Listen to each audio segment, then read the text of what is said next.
عاملين يا رجاله. طبعا يعني احنا سيبنا كاس العالم، وسيبنا اللي ورانا واللي قدامنا، وسيبنا اشغالنا، وسيبنا حياتنا وبالغلط، فاهم؟ وانا جاي اقعد على الريموت، منها لله اللي انا قعدت بيها على الريموت، لقيت نفسي في مباراه في الدوري المصري. فقلت ازاي انا، يعني ازاي ما اتفرجش على المتعه دي؟ يعني متعه الايجيبشن ليج دي كان لازم اشوفها حصريا طبعا. فقلبنا اتفرجنا على ماتش الزمالك والمصري، المباراه اللي انتهت بالتعادل الايجابي 2-2. طبعا اثاره ومتعه مش هتشوفها في حته، في اخراج وابداع، والماتش كان جميل والنتيجه 2-2. انا عندي ثلاث رسائل مهمين.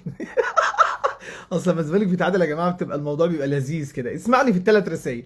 اول رساله، انا زعلان طبعا على تعادل الزمالك مع المصري، لان في حد اصلا قبل جمهور الزمالك زعلان، هو معلق المباراه الكابتن حاتم بطيشه.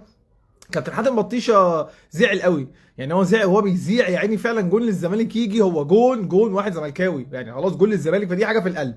الجون يجي للمصري هو يعلق عليه كانه مثلا مباراه مسجله، يعني كانه بيتفرج على مباراه مسجله على النايل تي في، مذيع مش عم... فاحنا بنبارك طبعا يعني ماتش خلص تعادل، بس بنقول هارد لك لكابتن حاتم بطيشه، لان لازم اول رساله نراعي ان هو فعلا صوته بتبقى نبرته يا جماعه حزن شديد. دي نمره واحد. نمره اتنين، والله العظيم يا جماعه قلناها وهنقولها وهنعيدها، فيريرا مش بروفيسير. فيريرا مش بروفيسير.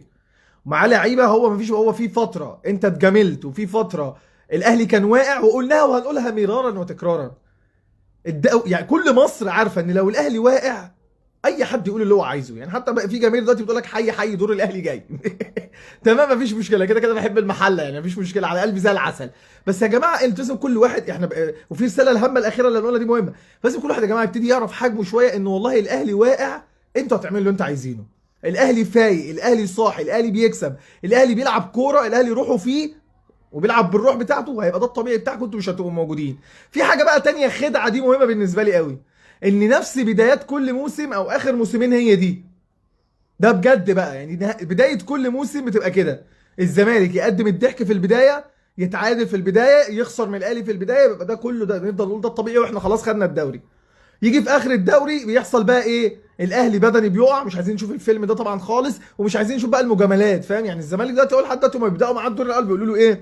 انت الدور الاولاني حاول تلعب بمجهودك، لقيناك كويس وماشي متصدر هنسيبك، لقيناك واقع والدنيا معاك مش مظبوطه، هنطلع بقى احلامنا بقى، شويه الاعلام على شويه التحكيم، وهنظبط لك الكلام.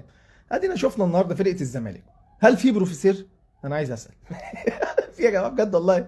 اداؤه بالنسبه لي غريب. اوباما، يعني اوباما ده قعدت احلله 17، يعني اوباما ده فعلا الاستوديو الوحيد اللي ممكن يذكره هو استوديو كابتن محمود ابو الدهب وكابتن رضا عبد العال، يعني ده الوحيد اللي ممكن يتناقشوا في اداؤه، لان اداؤه فعلا ملوش تصنيف. عندهم جابوا عمرو السيسي، وجابوا مصطفى شلبي، ومفيش.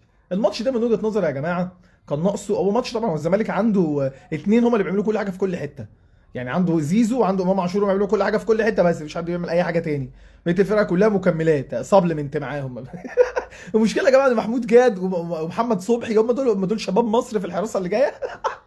بيقدموا ضحك، ما تنكرش كده. انما نقول ان ماتش الزمالك الحاجه الوحيده اللي كانت ممكن الزمالك يكسب بيها هو وجود شيكابالا. غياب شيكابالا كان مؤثر جدا في المباراه، ودي حاجه كانت واضحه جدا في الاداء. كذاب طبعا. فيا جماعه هارد لك طبعا لجمهور الزمالك على التعادل، لكن هي بتبقى حاجه سعيده، احنا في كاس العالم وبننبسط، فلازم حاجه تفكك. انت في كاس العالم مضغوط، فرق بقى ماتشات واثاره وحماس وكوره ولعب والدنيا جميله، فلازم حاجه تطلعنا من المود ده. مين هيطلعني من المود ده؟ اكيد ما ده اسمه ايه، مغموم. دغموم واحمد الشيخ الحمد لله طلعونا من الكلام ده، وريحونا ان احنا في كاس العالم نتشغل بقى بان احنا كسبنا وهنتصدر، ولو اتعادلنا بكره فيعملوا زيطه.